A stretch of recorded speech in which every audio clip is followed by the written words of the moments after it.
Welcome to MedPoint Healthcare Center's Stop Waiting program, webinar number 2, How to Change Your Environment for Success.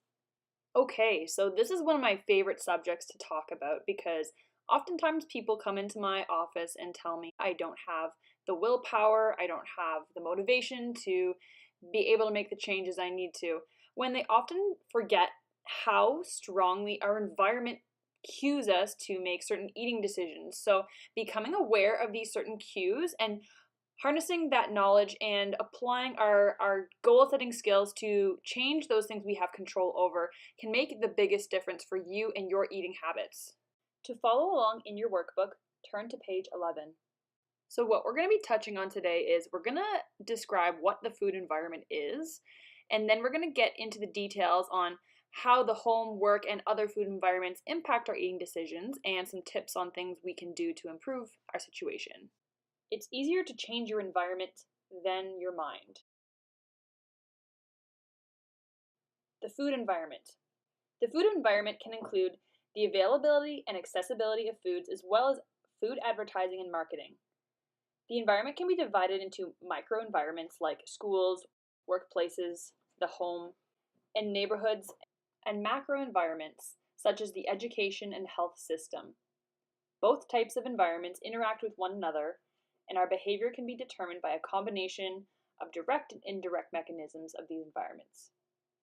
In today's society, it's often hard to escape toxic food environments as we are constantly bombarded with multiple messages of food everywhere we look. In fact, these environments have been coined as obesogenic environments due to their significant effect on our diet, physical activity, and obesity. Although it may seem difficult to overcome the challenges of our environment, this module will look at different techniques and tips on how you can combat the obesogenic environment and take control in your journey to weight loss. There are 3 significant environments that we'll be discussing in our module, including the home environment, the work environment, and other environments where eating takes place, such as restaurants and your car. Time to reflect. Can you think of examples of how your environment impacts your eating habits? Take this time to jot down some examples in your workbook. Tackling the home environment. The home is one place where people can take control of what foods are available and how the environment is arranged. 4 areas of the home that will be closely examined include the kitchen counters, the pantry, fridge, and kitchen table, where distractions in your kitchen can lead to overconsumption. Tackling the home environment. The kitchen counter. You've probably heard the old saying, out of sight, out of mind, but many studies have proven time and time again how important this simple rule may be when it comes to managing our weight and our eating habits. For example, studies have found that visibility and convenience have shown dramatic differences in intake over short periods of time. For instance, one study where office workers' daily intake of chocolates dropped from 225 calories to 100 calories, a 56% decrease, when their candy dish was moved 2 meters away from their desk. In one's home, where over half of all food is eaten, the most obvious place for visible and convenient food is the kitchen counter. Thus, it's important we make mindful decisions on what we put on our countertops, as it can influence what we consume. The first tip to creating a successful environment for weight loss is to declutter your kitchen countertops. When you have a family cookie jar, or keep breakfast cereals or crackers readily available, this is the time to take these items off your countertops or simply remove them from the house altogether. Generally, packaged shelf-stable foods tend to be higher in calories, sodium, sugar, and unhealthy fats. Replace them with shelf-stable, healthy foods like fruits and vegetables or nuts and seeds. This way, when you're craving something to eat, they will be readily accessible to you.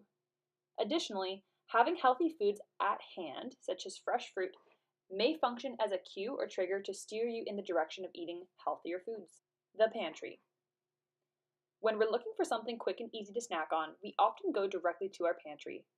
Like the kitchen countertops, it's important to make mindful decisions on what we put in our pantry, as it influences what we consume. Firstly, organize your pantry by keeping essential foods and tossing the processed snack foods. In one study, it was found that people with lower BMIs were more likely to organize and designate their cupboards for snack items and less likely to buy foods in large-sized packages. Buying large-sized packages, especially processed packaged snack foods, promotes overconsumption. When buying food in bulk, try portioning it in smaller size packages and organizing it in a designated area. This way, it'll be easier to grab and go, but it also helps you to monitor how much you should be eating instead of mindlessly grabbing large handfuls.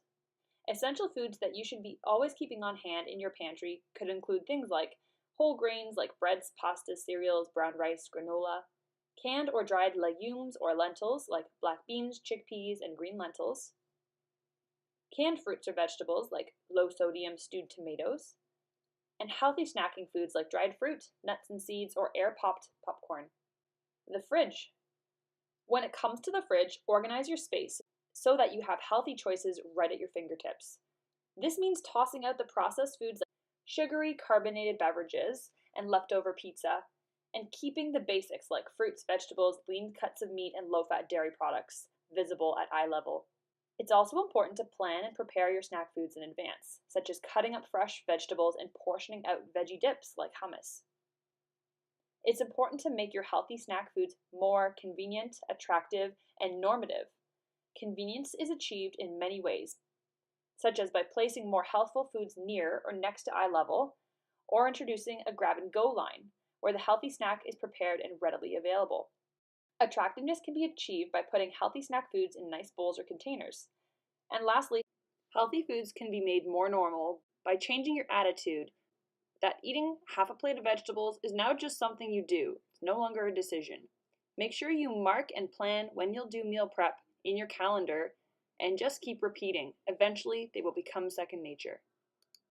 Another tip I can offer is make sure you package up tempting and more high-calorie foods in opaque containers or wrapping them in tinfoil so that you can't see them as easily.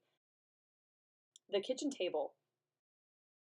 Eat your meals at the kitchen table away from distracting activities. This includes turning off the TV when you eat your meals or unplugging yourself from electronic devices like your cell phones. Distracted eating can have profound effects on how much you eat.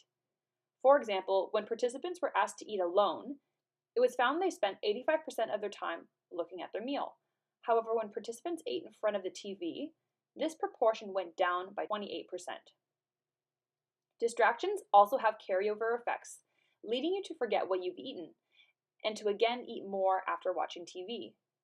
Not remembering what you've eaten is a major reason why distractions promote overeating. It doesn't matter whether they're in the form of television, video games, friends, or a book. Distracted eating can interfere with your enjoyment of food as well.